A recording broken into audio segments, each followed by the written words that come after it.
That's exactly how it works. Is people think, oh, if I practice stoicism, I'll become that person who is calm mind and able to just operate and doesn't have these sort of like massive swings. And it's like, no, it's the other way around. Once you learn to tame the mind, once you learn to master the mind, you'll naturally become a stoic person.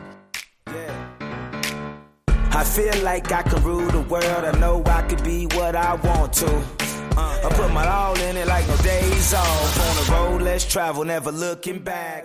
What up? All right, what's going on? I'm in Nashville. It's is it 8 or 7 where you are? 7. Oh, it's 7? Wow, it's early. So I woke up a little bit late and I texted you and I go, you just want to record something right now? And you said, yeah. I'm thankful you said yes. Yeah, let's give it a shot. You're at a podcasting conference, which sounds like not a ton of fun. Is it a ton of fun though? So it's educational and I'm happy and I'm learning, but it's just like nerdy stuff. And, there's not like, I can't absorb it for that long, but I'm happy that I would yeah, it's worth it. It's cool. People like know us, and that's crazy. Like, it's crazy just to walk around. It's at a hotel, and like, so everyone's staying, and it's kind of funny to be walking around and just people come up to you and say that they like listen. So that's kind of neat because it's all podcast nerds. Yeah. Okay. I like that. You learn anything cool? Any hacks? Any growth hacks for us, or what? I think YouTube is just the way to go. So, and that's what we'll be doing with this show. You're is like, going hard. Podcasting is for nerds. We're going to YouTube. Yeah. No, I mean, that's the way to go.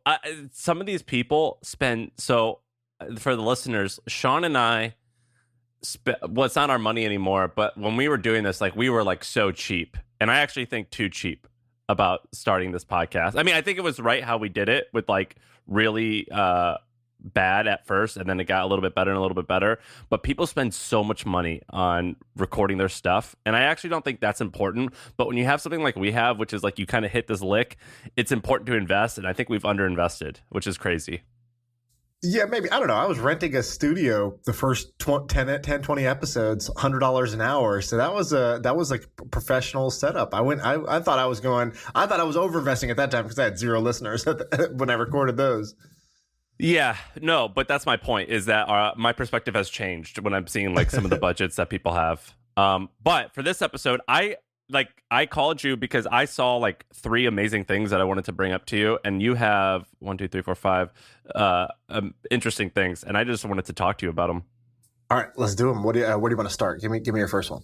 Okay, the first one that we didn't get to last time, but I wanted to fill you in about it, and it's about I'm just writing notes. It's about the elevator business.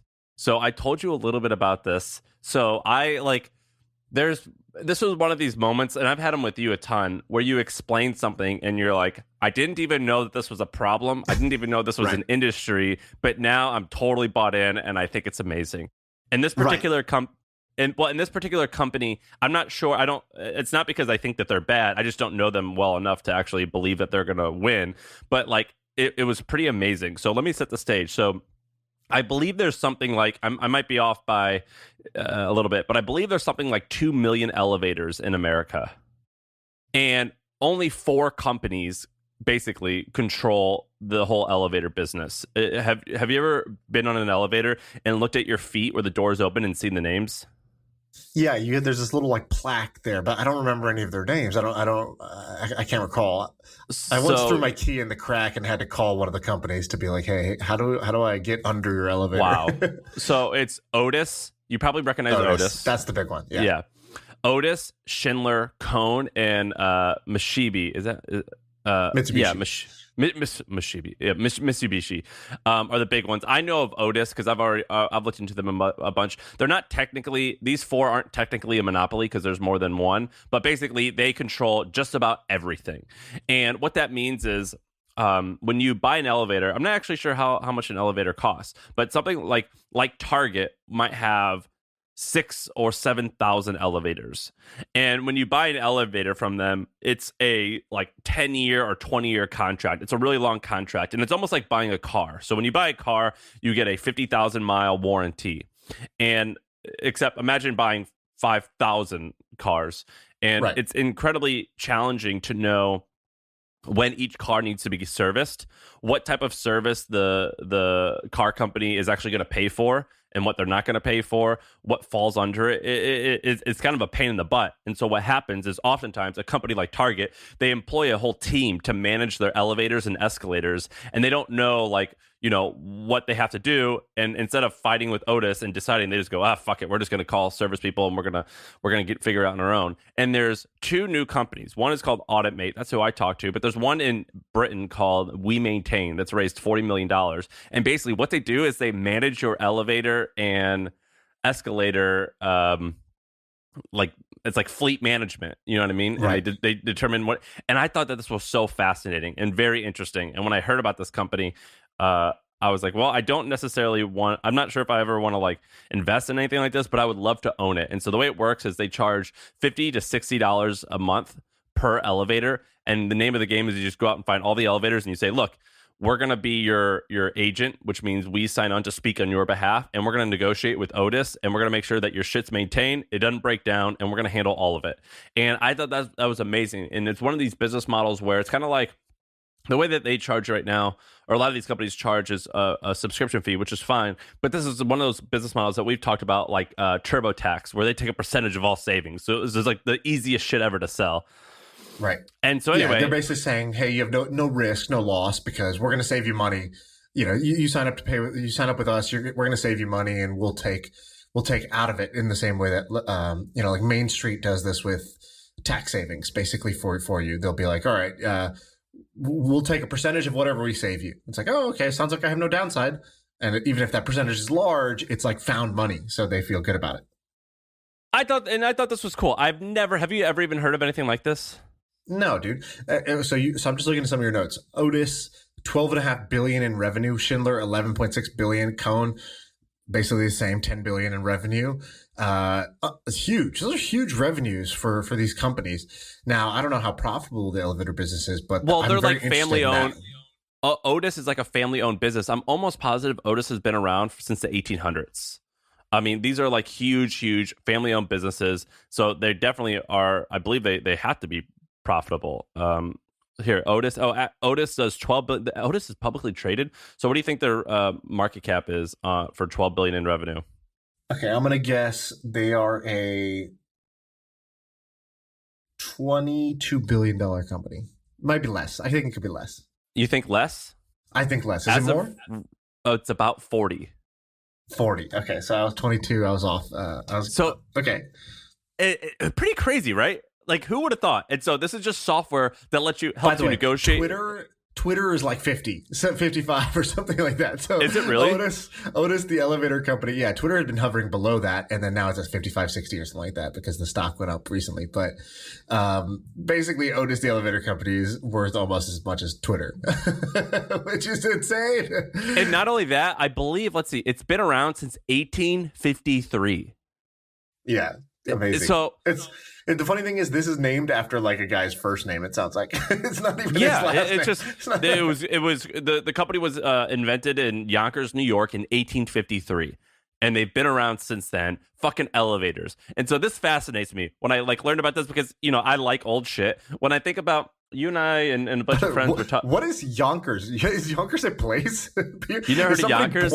Is somebody born in Yonkers? Because that's amazing. I want to say I'm from Yonkers from now on. Yeah, it's in the I believe it's in the Bronx in New York. It's like I don't know, it's in New York. Yeah, I'm from Yonkers in the Bronx. All right. Well, so this company, but what you're saying is that this company is a SaaS company on top of those, right? Yeah, it's a SaaS company that lives on top of it. And here's why this fascinates me. I love old shit, things that last a long time. And we were talking about like the creator economy, Substack. I don't remember what we were talking about. Something like involving like one of these newsletter like one-off creators, and it's like, yeah, I think you can make a lot of money, but can you do that for 20 or 30 years? It's really, really challenging, I think. Right. Basically, Sam's type on companies. Did you start in the 1800s in some way?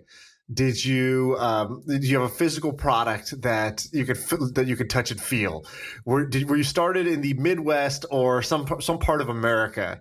Are you named after a family like Rockefeller or Schindler or Otis or something like that? Let's see, what else is it? Are you absurdly profitable? Those are your type essentially.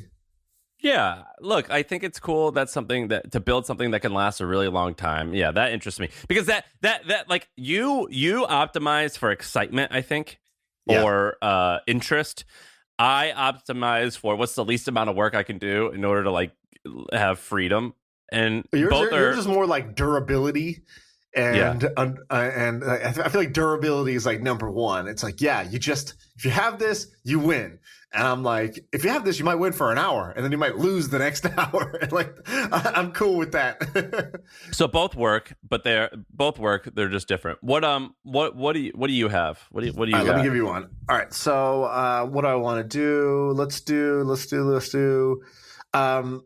Okay, let's do this unbundling Etsy one. So I'm really interested in these second tier, or like what I'll call B class marketplaces. I don't mean that as an insult. I mean it more like if you're in real estate, you're like, oh, do I buy an A class property, which is like it's a modern building, fully leased up, blah, blah, blah. Or do you go for like an older thing that has upside, right? Do you go for something that has some hair on the deal that you might be able to do? And so you go, this is not New York, right? That marketplace might be Amazon. Etsy or Poshmark are these like second tier marketplaces, but I see a lot of opportunity in them. I think we talked about this, about building SaaS tools for sellers on those marketplaces. So you brought that up, and I thought that was a pretty revolutionary thing. That was a big idea. And so these exist, but they're not great, and there's not a lot of competition. And so, like, I think we had talked about Jungle Scout, which sold for some large amount of money that you knew. Jungle Scout is a tool for sellers on Amazon. And I was thinking, okay, who's building stuff like this on these second tier marketplaces like Etsy or Poshmark? So that was the first idea. Then I started thinking, okay. Wait, are you going to elaborate on that? Because that's pretty amazing. Well, didn't we talk about it? Maybe we talked about it. I thought we talked about it. No, if not, then that's an idea. I don't know if you phrased it that way. I think the storytelling here that you just said is actually wonderful. So I think that's actually brilliant. So at HustleCon, we had Poshmark, ThreadUp, and one more of these companies speak. And I think they were some of the biggest. Mercari is a big one. Yeah, they're huge. Secondhand sales, the Real. There's all these like other marketplaces. Basically, there's all these other places. So Ben's wife, Tiffany, she is a Poshmark like super seller or something like that. And so she sold so much that like when they IPO, they invited her and like whatever the top other 1,000 sellers to be like, do you want to buy the IPO? You can buy the reserve price. Basically, we're reserving some shares for you because you've helped build this thing. For which company? For Poshmark. And like Airbnb did the same, I think. I think they offered Superhost the ability to buy some small amount of shares. And so and Airbnb, by the way, another marketplace where could you build a Jungle Scout type of tool on top of Airbnb? There is that I'm a subscriber to. It's called AirDNA. It's amazing. And what does that do? It tells you like what to price it at, or? Yeah, so it's called AirDNA, and I rent out my house when I'm not there, and I buy property to rent out, and I use it as a research tool. And I guess it just crawls Airbnb, and it determines what the average occupancy rate is, what you should charge, what the earning potential is. It's tons of signals for buying properties to make into an Airbnb. And there might be other things like reporting, tax, some tax savings you can get or whatever. If you're an Airbnb host, it plugs into your Airbnb and it generates your report. So anyways, I was thinking, okay, you could build a Jungle Scout type of tool. And for those who don't know what Jungle Scout is, basically you go on Amazon. If you have Jungle Scout installed, it's a Chrome extension. And basically when you are looking for products, you can just click Jungle Scout and it'll tell you, hey, here's how much search volume this has, how much monthly revenue this product makes. It's an estimate, but it's pretty good. Here's how fast it's growing, and here's how strong the competition is. And so what you want to find is something that there's a lot of search and low competition. And if you find a combination like that, you're like, oh, nobody's searching for, wooden spoons that are like wooden oversized spoons. You don't want to build that because nobody's searching for it. But if you have like, wooden oversized baby spoons, it's high search, low competition. You could go to China, get that product made, and become like the top result on Amazon, which is basically free traffic for you. So that's the idea.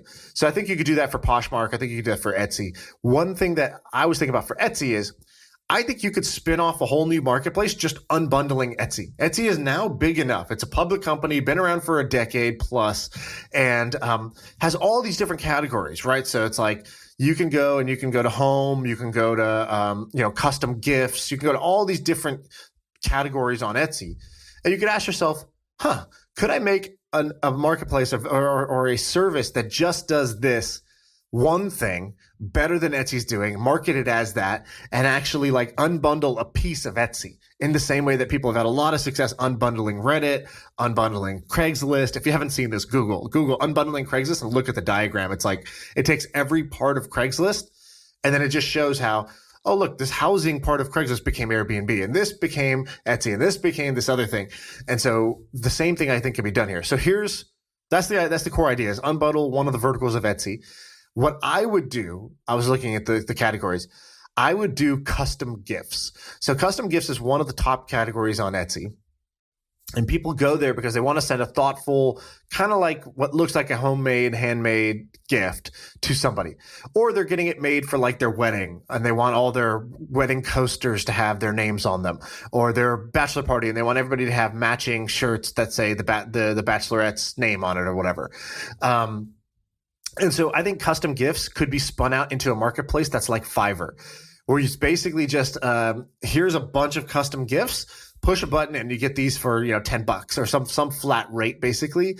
So I think you could do a Fiverr or even like a Cameo style thing for custom gifts, and that's the category I would go after. But I think generally, you could study their marketplace and find one that works, because you can also see the shop sales. You can go into any shop on Etsy and you can see how many sales it's had, which is like you can do that. You can do that now, dream. Right?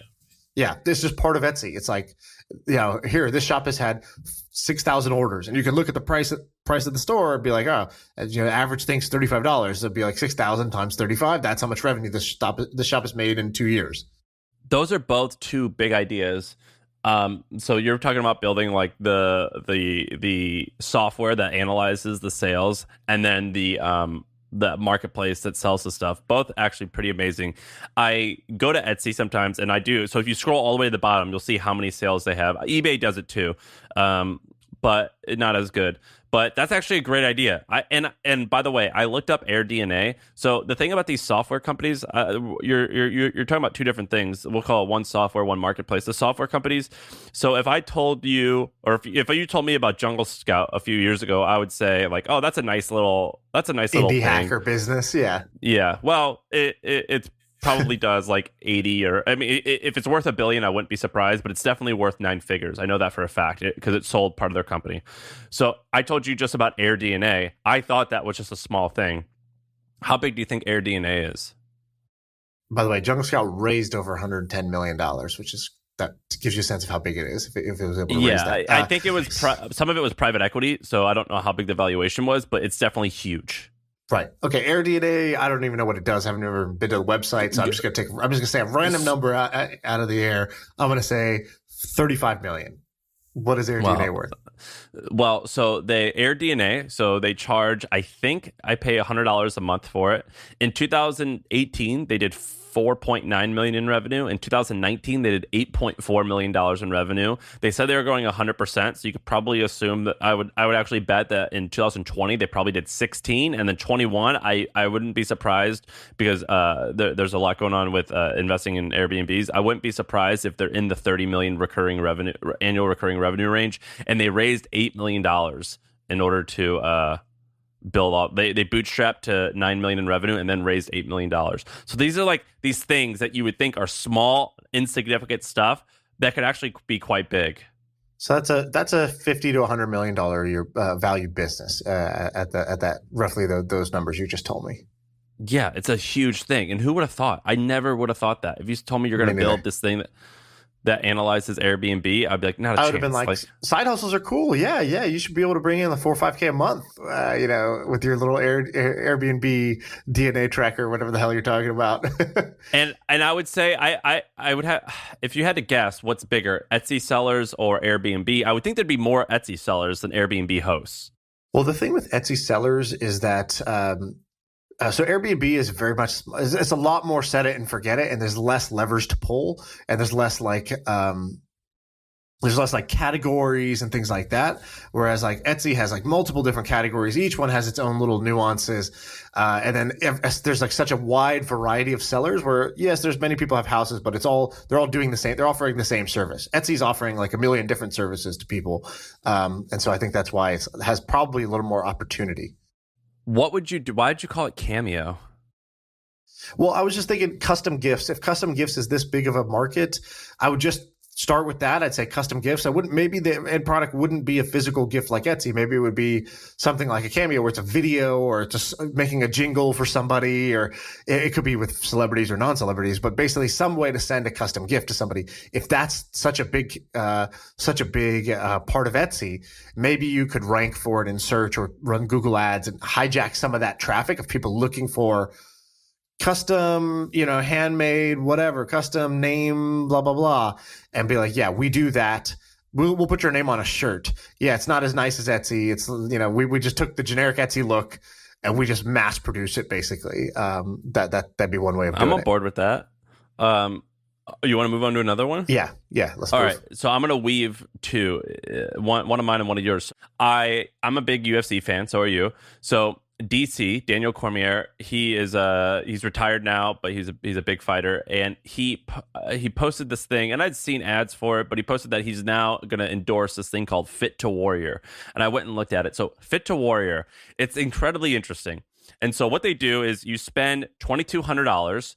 And in 6 months, they take you, is it 6 months? Maybe 3 months. I think 6 months. They take you from being a complete noob. So you're just a guy off the street. Isn't it Wimp to Warrior? Oh, sorry. I spelled it. Yeah, it's Wimp. My bad. That Fit to Warrior wouldn't make sense. It's called Wimp to Warrior. Wimp to Warrior. They take just you off the street. You give them $2,200. And I think you get like 100 classes or 50 classes. What did I write? So it's a 20-week program. How many months is 20 weeks? 5. So 5 months, yeah. Okay, so you have 5 months, and what they do is you sign up and you have a fight. You have a fight scheduled 5 months from the day you sign up, and it's like cohort based. You pay like $2,500 or something like that. Cohort-based course, yeah. Yeah, it's a cohort based thing, and they say in the next 5 months we're gonna take a guy off the street and you're gonna have an MMA fight. Now, it doesn't take a rocket scientist to understand that the goal of this is not necessarily to get you fit or to like get in a fight. The goal of this is to have like a pivotal change in your life, to be more confident, to say like, look, I've said I'm going to lose weight forever. Now I have a fight in 5 months. If I don't get my act together, like it's not going to be good. So this is like a pivotal life-changing thing. And I love this business. They just raised $8 million from a bunch of PE people. It was launched in Australia, and basically what they're doing is they came up with this name, Wimp to Warrior. They come up with this program, and they work with loads of different MMA and I guess boxing gyms, and they license out their program. And now they are paying Conor McGregor's coach, John Kavanaugh's on board, DC, all these coaches to like promote it, and they give them some type of fee. I thought this was amazing, and I think this is amazing for a couple of reasons. One, it's a business that I actually think this would change your life. If I told you you had to fight in 5 months, would that be the one thing that finally said like I got to take this? Am I wrong that you think basically this should be mandatory part of the education system? Well, so look, here's the thing. Everybody to do this. Here's why this has always fascinated me. So women have this because they have like a biological, like you are now officially a woman, but men, we've lost like a rite of passage. We've never had this like, all right, now I'm officially a man. Like, I guess if you're Jewish and you have a bar mitzvah, maybe that's like the crossing of the chasm. Like, all right, you are no longer a boy, now you are a man. And like we had this, like I love the Spartans because they do this thing where they'd say, all right, you're 14 or whatever. Now you got to go out in the wild for 5 days and you got to survive and just come back when you're done. Right. Men, American, we don't really have this modern day, yeah. And so I love these type of transformational, like, all right, it is official. There's a start, beginning, and then like an end type of thing. So I love that. And you up here, you want to talk about mental fitness. I've also done like meditation. I love Headspace. I love Calm. I do buy into mental fitness stuff, but it's a little bit tough because it's not like intense. And so I love these intense programs, and I think that they can be great businesses and incredibly fun and fulfilling to run. Yeah, so I think there's a couple things. First, I hadn't seen this. I thought McGregor's coach, John Kavanaugh, I thought he invented this because he was the first one always talking about, oh, we're doing Wimp to Warrior. It's so good. We have 200 people doing it this season. And he just kept doing it. And it was like they take average Joes. You come in and you basically say, cool, I'm going to turn into a fighter. I'm going to train like a fighter for X amount of weeks. And then the graduation, the culmination, the rite of passage at the end is you do the amateur exhibition fight or whatever with somebody else from the program, I think. So it's not like you're not in a ton of danger. I think it's really cool. I didn't realize that there was like a business underneath this. And so just to do the math, so basically what they're doing is they're licensing this out to gyms and they're saying, hey, this is a great customer recruitment like mechanism, right? So you run a Wimp to Warrior program. We'll give you the branding. We'll give you the business in a box kit. And what you got to do and we'll send you the customers. And we'll send you customers because we have star athletes and coaches promoting this because it's a feel good thing for them too. And so we'll send you a bunch of interested people. They'll find a Wimp to Warrior program near them, and you be my operator. So it's asset light. You do all the work. We will just do the marketing and create the brand on top of this. I think this is actually really, really smart. I would invest in this company, even though it seems like so crazy fringe. I think that actually there's a very nice model. It's better than Tough Mudder, better than Spartan Race, better than all those because they take on a ton of operational overhead. They're a traveling circus. And so I like this model a lot better. So, okay, I think Wimp to Warrior is cool. I think that your rite of passage thing is interesting. And especially we talked early on about Boy Scouts and like the downfall of the Boy Scouts program and what you would do if you were going to buy it or reinvent it or make a new Boy Scouts. And I think we were onto something with this, and we should keep looking for the opportunities that are here.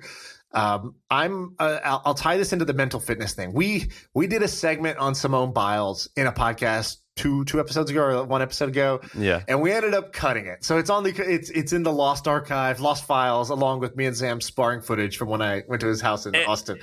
And the reason we cut it is because I had a strong take. I was pretty but we didn't. I didn't have all the details of the story. I didn't realize that I thought this was when she said I had like a mental breakdown. I was like, oh, that's like crazy. Like that's nuts. Weak. But then, yeah. And then there's like these like the twisties things. I'm like, all right, well, that's like that's like an injury. That's your leg's broken type of thing. So my opinion changed, and I was like, I didn't actually have all the facts when I was kind of explaining my opinion. Yeah, that's true. And so we basically were like, we sent it to Sam's wife, and we were like, hey, what do you think? Too much? And she was like, yeah, a little too much. And so we kind of, but I thought there was one part of it that was interesting, right? Like, so yeah, nobody really cares about Shaan and Sam's opinion on Simone Biles, even though kind of that's whatever. It can be interesting. The more crazy your reaction, the more interesting it gets. I thought the real part in it was there's going to be a trend. I'm calling it now. Over the next 5 to 7 years, people are going to start to really give a shit about mental fitness. And it's a very different thing than mental health. Just like for your physical body, you have health. Like, do you have a disease? Are you ill? Like, no, I'm not sick. But you can be not sick, but you can be not fit at the same time. And right, so you could be healthy but not fit. And in the same way, you could have mental health, meaning you don't, you're not suffering from depression, severe anxiety, bipolar, anything like that. But you can also not be mentally fit. And, so what's a fit person, right? Sam's a really fit person, really physically fit. If you work out with Sam, you go for a run with Sam, you'll be like, God damn, this guy can run. He's, he can go long distances. He's fit. And so similarly, there's mental fitness, which is basically just like in physical fitness, it's about overcoming some adversity. So a mentally fit person is somebody who can overcome a high degree of and variety of adversity and intensity of adversity. And so, shit not going your way, getting in sticky situations, being out of your comfort zone. These are all areas where mental fitness matters. Relationships, different challenges that come your way is where mental fitness matters. And I think right now, this is something that is very poorly understood. It's rarely talked about. It's almost never taught. But I would say mental fitness is, in my opinion, the most important skill one can have, right? The most important thing is the little voice in your head that's talking all day, nonstop, this chatterbox we have in our head. And what is it telling yourself? Is it telling yourself that you suck, that you can't do it? Is it telling yourself that you should give up? This is too hard. Is it telling yourself that, don't do it, things might go wrong? Or is it saying the opposite? Is it saying, you know what, you could figure this out. Hey, even if it doesn't work out, no problem. Everything will still be okay. Hey, even though this person just cut you off on the road, look around. The sky is blue. The air is crisp. Your family is happy and healthy. You have a lot to be grateful for, right? Like, the voice in your head dictates the quality of your life, and the voice in your head is your mental fitness. It is the manifestation of your mental fitness. And so I think we're going to be seeing a lot around this. I think we're going to be seeing growth in services, content, thought leaders, whatever, around mental fitness. What do you think? Am I overblowing this, or is that, are you a believer? I'm a believer. I think that what you're doing with this title, mental fitness, is I think you're just rebranding something that's been around for a long time. This is like a Tony Robbins book. So I totally buy into what you're saying, and I 100% agree with it. I think there's a few opportunities here. The first is, so I'm reading this amazing book called Human Nature. I've been reading it for a long time, for like 6 months, and it's very dense, but I'll read it over and over and over again, and I take notes, and I'm trying to like master it, because to me, it's like a handbook on how to like handle my emotions and how to handle other people. Now, what I would do with this is, what I would want to do is almost have like a Wimp to Warrior type of program where I can spend a fair bit of money and have a very intense program. And I think that a mental fitness type thing, I think that's a lifetime of learning, and that's like a lifetime journey. But I do think that there is like transformational moments and series of your life that could actually level you up significantly. And I think that there's an opportunity to build something like that in this weird kind of fucked up way. I've always been a little bit jealous of people who went to the military, or at least people who went to military school, because like there's this like classic, like, I was undisciplined, I was fat, I was unhealthy, I wouldn't wake up early. Now I make my bed. I know how to like show respect to each other, to people. I have self-confidence. I know I have a new level of discipline, and I'm like, oh my God, I know what I'm made of. I went through Hell Week and I made it. So I have been to my breaking point, beyond my breaking point, where there was just no way. And I did it. And, they don't brag about it, but you could tell there's a certain level of confidence that people have by discovering your bottom, right? What is your actual rock bottom? Not in terms of your money, but in terms of like your mental game, where you break physically, yeah, sure, but when you break mentally, it's over. And so they've been there because that's what the military does. They challenge you in that way. And I've always been jealous of that. I'm like, man, I wish that, like, I say it in a joking way, but I'm not actually joking. When I'm with my wife, I'm like, I wish I would have went to military school, because like there's some like discipline stuff that I don't have that I wish I would have had. And it's almost like I've searched for like, what type of programs can I go to where it's like basically like the soft version of that. It's like a fat camp version of that, where I can just like spend money and they just like insult me for a week. But anyway, I think there's something there with that. And I also think that there's something there with mastering some of these books and some of these things, and doing this mental fitness type of stuff. And so I'm on board with this. I actually think this is quite amazing. Yeah. I think the word is amazing. And this concept of, look, you're healthy, you're not like ruined, but you're not fit. I think that's amazing. I love, who could like crush this if they wanted to, but I don't think they do. Have you paid attention to what Ryan Holiday has done with his Stoic brand? No. Like I'm from afar, but I don't know anything specific. I've seen his books, but tell me what's interesting.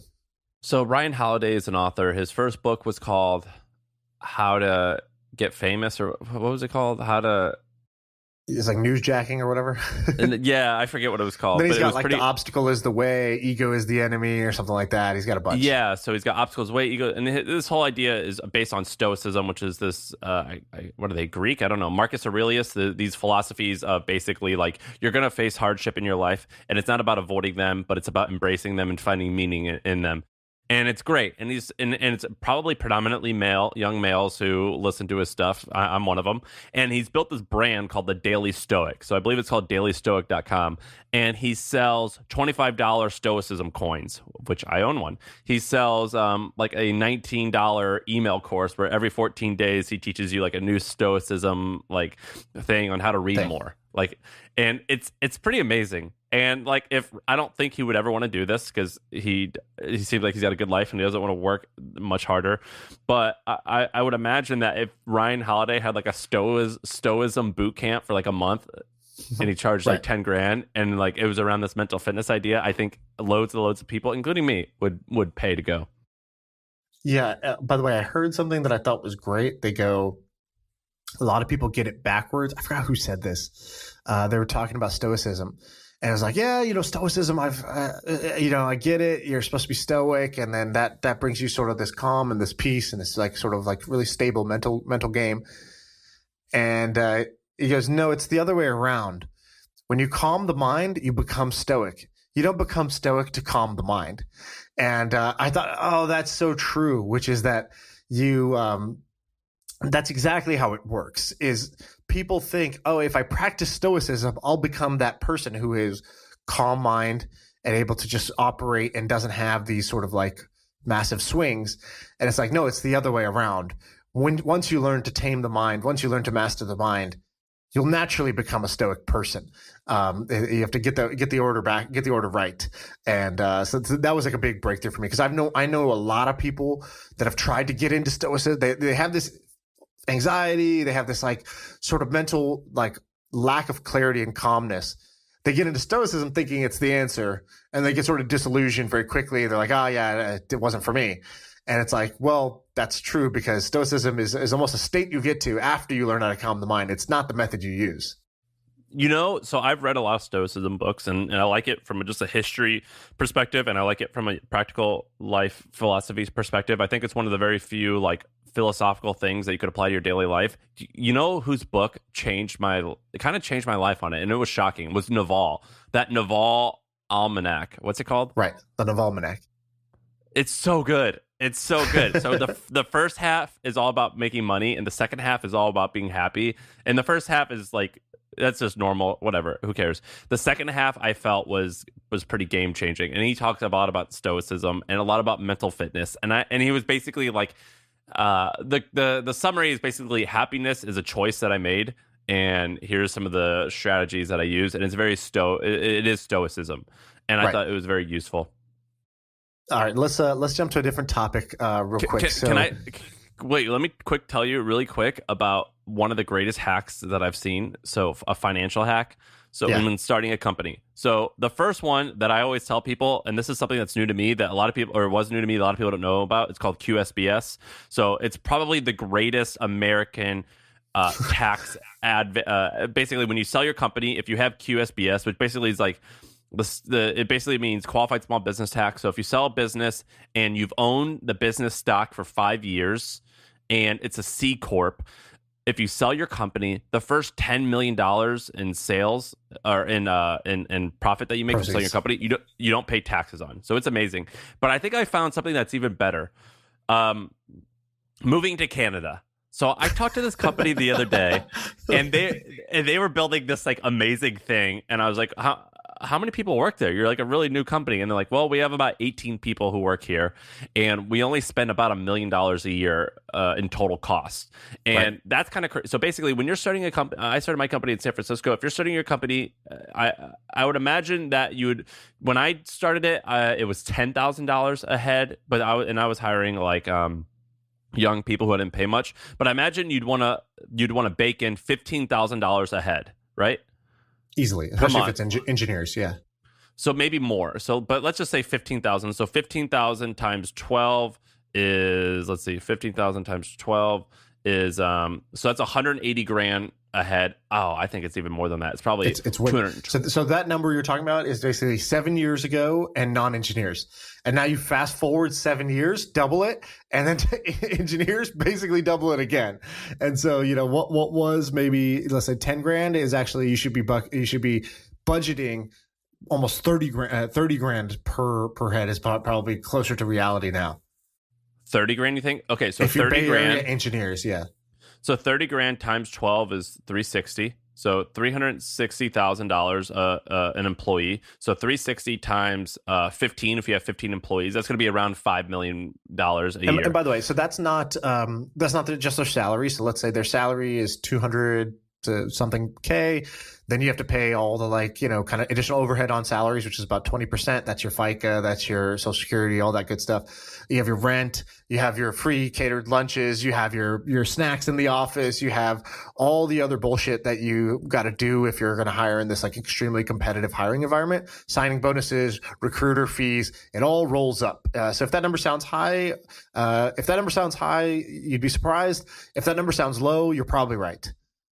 And so let's just say $3 to $5 million is a huge range to have a team of 15 engineer heavy, highly competitive startup to get going. It's a lot of money.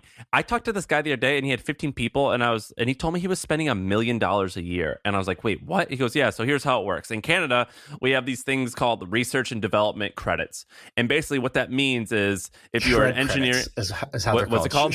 They're called them SRED credits, even though it's SRED, but I think when people talk about it, they call them SRED. Yeah, I'd heard people mention it, but I didn't actually look at the mechanics of it, and I'm not an expert on it, but he was reading it to me, and I was amazed. And basically what happens is he pays their full salary, so he pays some engineer 150 grand a year, and at the end of the year, I think he literally gets deposited money back, 50% of the cost that he's paid them. He gets that money back at the end of the year. So $160,000 salary is actually only $80K to him. And also, in order to manage cash flow, there's these loans. There's loans that you can, so he has to pay the $160,000, so $160,000 biweekly. So he pays that out. So you have to have cash up front. But he was able to get a loan against that. And so he gets a loan up front. And then at the end of the year, after paying taxes and things like that, he gets the salary money back. This was amazing. And he was telling me all about it. And this guy was based in Toronto. And I've never been to Toronto, but it sounds like an amazing place. There's a company that you should check out for this. That's kind of cool. So most companies aren't going to make the drastic move to Canada. So there's a company. It's part of Atomic. If you've ever seen it. And while you're pulling that up, I think the best arbitrage to do this in, or one of the easiest, is service-based businesses. But I think you can't do it unless they're engineering. I feel like it's only engineering roles. It's I believe it's for anything that's research and development, right? Which usually I think is no, because at the Hustle we got a tax credit for some type of research and development stuff, and I had to go through each employee and kind of guesstimate what percentage of the time is on research and development, and you can do this for agencies. You can get a fair bit of money back. So agencies that do a certain type of thing. And I was at my friend's office, who has a New York agency, and their office was lavish because and they spent I think they spent $500,000 in decorating it. And I was like, well, why do you guys do it? And he's like, well, this is just what you got to do to keep up with everyone. And I was like, well, fuck, I don't want to play this game. I'd rather keep up with other people in other places. And I think that we have a friend who has an agency and he sells to Silicon Valley and New York companies, but he does this arbitrage thing and he makes way more profit than most huge agencies. The company I was talking about is Terminal.io. I think they basically their startup is a smart idea. They basically were like, hey, we will spin up a Canadian engineering office for you. So you want these credits, you want these cheaper engineers, but you don't want to relocate yourself and your whole business and figure out SRED credits and figure out where to go find engineers and figure out, the best coffee shop in Toronto. Cool. We will do the engineering office for you and you just pay our bill. And basically they're kind of like a recruiting / spin up agency for talent in this region, which I think is pretty smart, a smart arbitrage. Now they're doing it in kind of a fancy way. I think anybody can really do this. I think it's a smart idea. Yeah, and so anyway, this guy made this. I had this whole conversation, and then he made this offhanded comment, and I'm like, wait, what? And that it totally was there was a big shift there. And I was like, I'm sorry, I know we're not supposed to this isn't the main point of this conversation, but can you tell me everything about this? Right. And that was pretty amazing. You want to do one more? Yeah, let's do one quick one. All right, what's fun? Did you see that Reese Witherspoon sold her production company for $900 million? Yeah, and a lot of people caused a fuss about that. And I don't entirely understand the business, but I think people caused a fuss because they don't understand what the buyers were getting. But I I'm almost don't understand what they're getting. Why is this worth $900 million? They get 3 TV shows and her team? Well, so this is like kind of bro science. So I want to preface, like, I haven't done like entirely a bunch of research on this, but Reese Witherspoon has had this production company, I think, since like the early-ish 2000s, so for a long time. What that means is I believe that she owns the rights. You know, do you realize that Reese Witherspoon is like she's grossed like over $1 billion? I mean, she's like one of those people that she's like the Killers. Like the Killers is a band that like maybe not everyone says that it's their favorite band, but like everyone knows like Mr. Brightside, and they like, you know, they're quietly in the background, just always the best and the most popular, even though they're no one's favorite. That's kind of what Reese Witherspoon is. It's like everyone that at least kind of likes her and will go to her movies. And so with the deal, I believe what they're buying is like a lot of IP from years and years of production work. So okay, so I'm looking up right now. So it says that she started Hello Sunshine, the company that got bought, in 2016. Before that, she had another one called Pacific Standard in 2012, and that's a subsidiary of it. So she kind of rolled that in. So 2012. So that's only a decade. I guess in 2000 she had another production company called Type A Films, and they made, I don't know, some Oscar movie, Gone Girl. They made nothing too big. Big Little Lies was their hit recently, and then they had The Morning Show, which is on Apple TV. But this is wild. This is like, so she has a book club, and the book club has over 500,000 followers on Instagram. Well, that's pretty amazing. She also owns dude, good for her. She's a filmmaking lab that teaches 20 girls that are 13 to 18 the art of filmmaking. Like, this is great, dude. Be like Reese Witherspoon. She also has a clothing brand. I think it's called Draper James, and they have brick and mortar stores all over the country. What a powerhouse. Reese is kind of like an Oprah thing, where she's kind of got a web of like a variety of different things. She's a baller. She's also kind of a baller because a few years ago, her and her husband were at a party, and they drove home, and her husband got pulled over, and I think he got a DUI, and she got out of the car and like confronted the cop, and she's like, "Well, I'm going with him."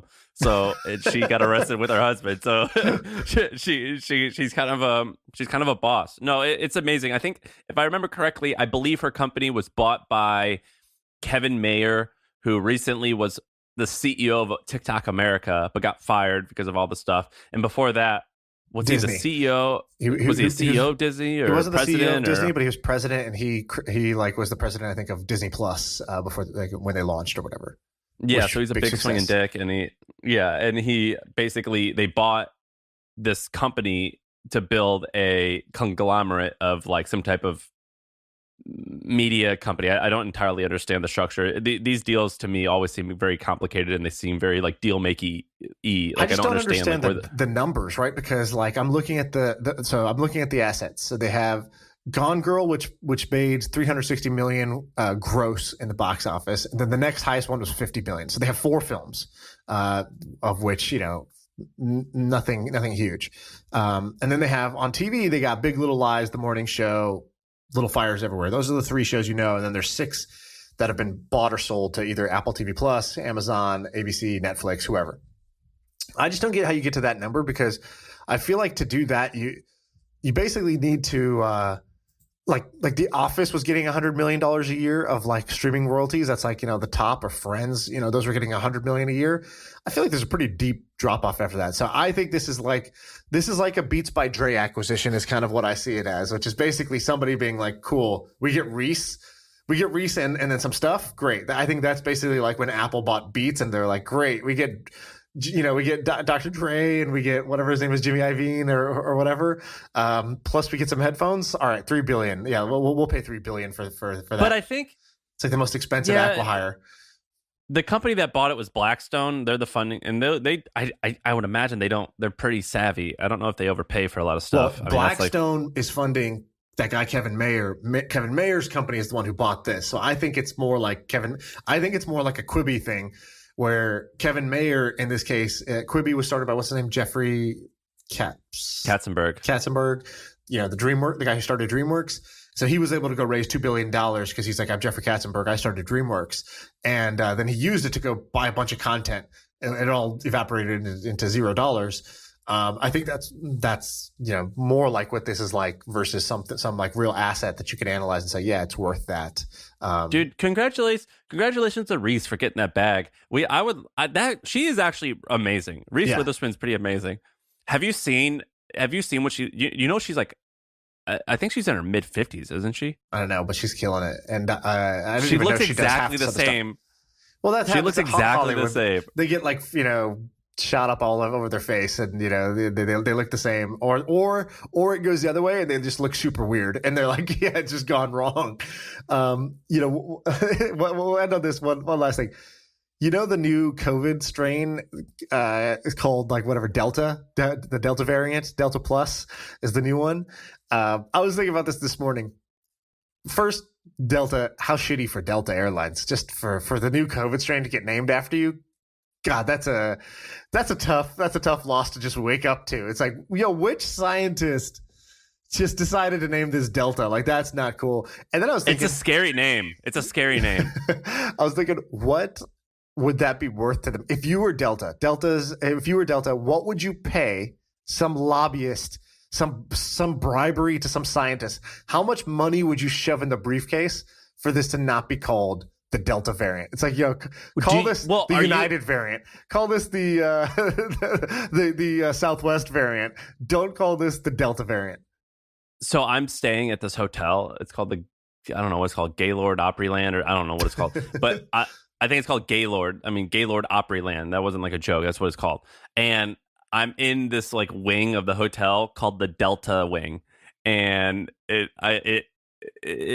has like a bright red sign that says Delta Wing, and I'm just like, when I'm seeing this, I'm like, oh man, this is just like not good. They're like a hospital wing. But yeah, did you associate Delta Airlines with the variant? I didn't. It's gonna happen. I mean, Corona beer with the coronavirus, that can't have been good for them. I didn't associate Corona beer too much with that. Did you? I mean, yeah, people did. It's like that. It became the word of the year, and it's associated with like the deadliest virus in 100 years is the coronavirus. And who owns Corona? Their own thing? Except for nothing good comes from that, except for the like college bro who's like, bro, I've had the coronavirus for 5 years, been loving Corona, ever since. It's like that joke. That's the only upside you get. Everything else is downside, and so. I don't know. I feel like Delta should pay, they're worth, I think, like $25-30 billion, something like that. Who do you pay? You can't pay anybody. But I'm saying, what would they pay if they could push a button and make this go away? I feel like this is worth $1 billion to Delta. Like easily, this is worth 1/25th of their market cap. This is worth a 4% swing in like brand value perception. Who's going to want to fly on Delta with the Delta variant going around? I just feel like there's some weird association. I flew here on Delta. That's my airline. And you're staying in the Delta wing, so I think you're I'm selling on the Delta wing. You're just huffing Delta. All right. Yeah. Anyways, I feel like if I could secretly present the CEO with a button that said pay $1 billion and this goes away, this isn't called Delta, I think he pushes that button.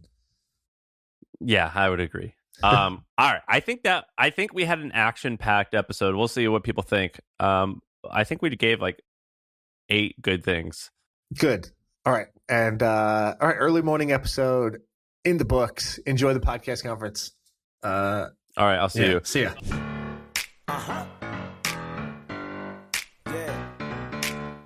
I feel like I can rule the world. I know I could be what I want to.